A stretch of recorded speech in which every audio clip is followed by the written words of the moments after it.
the end of the day. But, and I pointed out also that in Jeff's dad's territory, as just a matter of course, bookers changed every 6 months because it was seemed like you wanted fresh eyes on the product. And I think that's good. And I think, there was a lot of frustration with the way Vince did things. I know my son was part of creative for 6.5 years, and I think Road Dogg quit specifically because he couldn't take the marker through the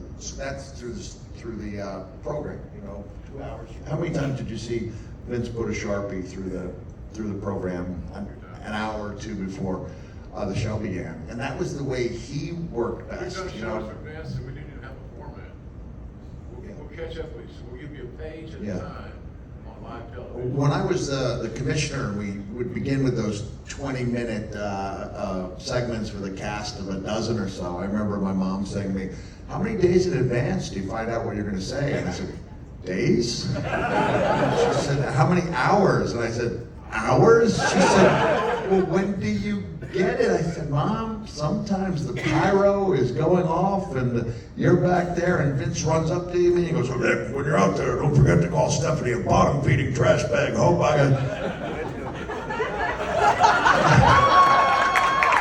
I said, "That's your daughter." And he leans in and he goes, "There's nothing I wouldn't do to get a pop in his business."